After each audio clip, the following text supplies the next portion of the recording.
There's nothing special about composers, especially in Los Angeles. In that great city, you can throw a hammer out a window and it's going to hit an amateur composer. They might write music for a TV show, a movie, toilet paper commercial. All of these gigs are admirable and well-paying, but the greatest of these is music for film. Every single amateur composer wants to write music for television and film. I am one of these people. I, Nathaniel Meeks, am a world-class band with Wagner. I want what everyone else wants, which is to write music for film.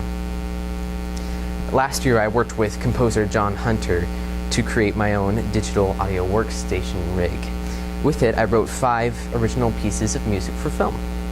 The experience was incredible, and through the process of setting up my hardware and software setup, I learned a lot about the technical side of music composition.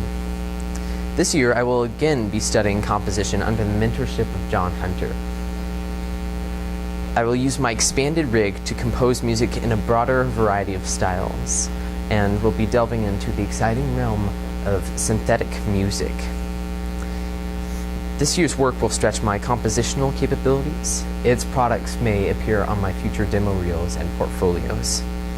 I chose to complete a second year of ISM so that I might get closer to my dream of becoming a film composer. I'm studying music again because I'm fascinated by its ability to change the emotions in the audience. And in the words of Victor Hugo, music expresses that which cannot be said, and on which it is impossible to be silent. So I began this year by asking, well, if music is so expressive, what is its point in film?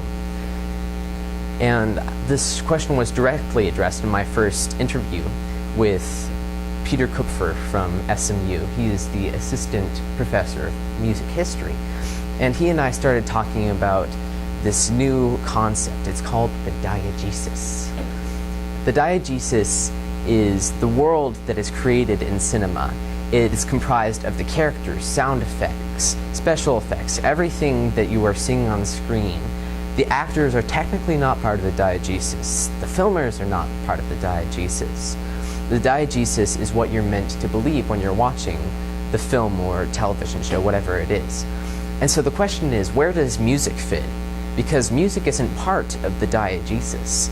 None of the characters can hear the music, and the music doesn't exist physically in the world where we are. So, as an in-between sort of awkward child of cinema and reality, what is the purpose of music in film? And Peter and I established that it's to change the emotions of the viewer, to interpret, to tell them what they're supposed to be thinking. For example, if you see the main character walking down a dark hallway, they could just be walking down a dark hallway. But if you see them walking down a dark hallway to suspenseful music, you know that there's something evil lurking around. Music has the ability to give exposition. It also has the ability to inspire new emotions that don't already exist in the viewer itself. Music also takes the form of something very popular. It's called a leitmotif. Peter basically defined a leitmotif as a reoccurring musical event that represents a character, a theme, an idea that occurs over and over again in a piece of film literature. An example, a very famous example of a leitmotif is Darth Vader's theme. Every single time you hear that theme, you think Darth Vader. Even though he's not on the screen, even though the characters might not be talking about him, you think Darth Vader. Leitmotifs are a very, very good and effective tool to use because they can make the audience think of something even if it's not there. There are basically 2 types of film composition. Music for film can accentuate good production, good acting, and bring out the best in it. Now, good production and good acting doesn't necessarily need music. In my interview with John Hunter, he basically said that a well-acted scene doesn't need music. It can exist independently from music. but a poorly acted scene depends on the music. The music basically rescues the scene. And that is a very bad place to be in as a composer, because your music is being noticed a lot more, because it's the best thing about it. The goal of a composer is to write music for a film that's already good and hide the music in there. So you're not noticing the music as an audience, but you're noticing the film. The operation of film music is something that's very structured and very important. Because composers have to work as a team, they are very dependent on the directors, because the director will tell them what the music needs to sound like. In my interview with John Hunter, we talked a lot about the relationship between composers and directors. Basically, directors are the creative eye. They show the composer what needs to be done, and the composer has to bring their own ideas to the table. Say they're asked to write a piece that's a love song. Well, the composer might say, all right, I'll write it in a very loving way, but I want it scaled back because the dialogue right now is so important. We need to hear what the actors are saying. And so the relationship between director and composer needs to be one of mutual respect. In the end, the director typically has the most authority.